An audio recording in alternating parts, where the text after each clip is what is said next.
யூதாவின் தலைவனாகிய செருபாபேலுக்கு கர்த்தர் கொடுத்த வார்த்தை என்னவென்றால், பலத்தினாலும் அல்ல, பராக்கிரமத்தினாலும் அல்ல, என்னுடைய ஆவியினாலேயே ஆகும் என்றார். யூதா என்றால் தேவனை துதிக்கிற ஜனம். தேவனை துதிக்கும் பொழுது உனக்கும் எனக்கும் கர்த்தர் கொடுக்கிற வாக்குத்தத்தம் அதுவே. பலத்தினாலும் அல்ல, பராக்கிரமத்தினாலும் அல்ல, கர்த்தருடைய ஆவியினாலே ஆகும். பலமும் அல்ல, பராக்கிரமம் அல்ல, தம்மாவியாலே ஆகும் என்றார்.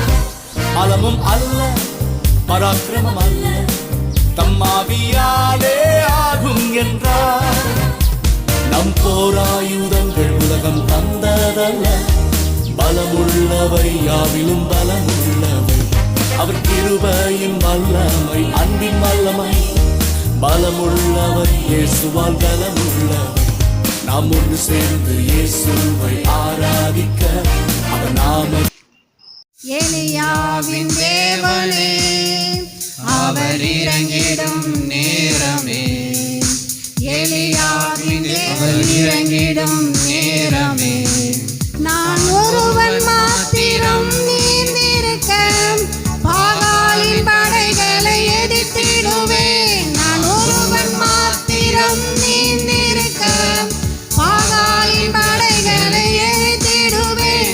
நான் ஜெபிக்க ஜெபிக்க அவர் தலையசைப்பார். நான் ஜெபிக்க ஜெபிக்க அவர் தலையசைப்பார்.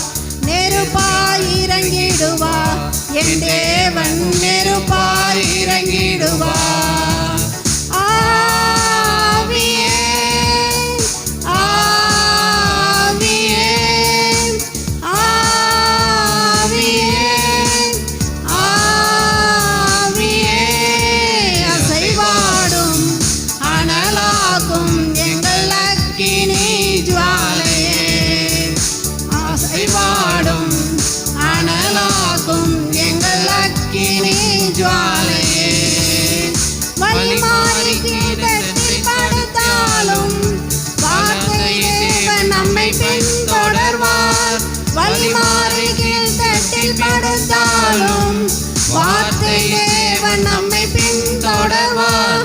நான் கடலின் அலை நோக்கி குதித்தாலும், நான் கடலின் அலை நோக்கி குதித்தாலும் மீனை கொண்டு மீட்பா, என் ஜீவனை மீனை கொண்டு மீட்பா. ஆவியே ஆவியே ஆவியே ஆவியே, அசைவாடும் அனலாகும் எங்கள் அக்கினி ஜுவாலையே. அசைவாடும் அனலாகும் எங்கள் அக்கினி ஜுவாலையே.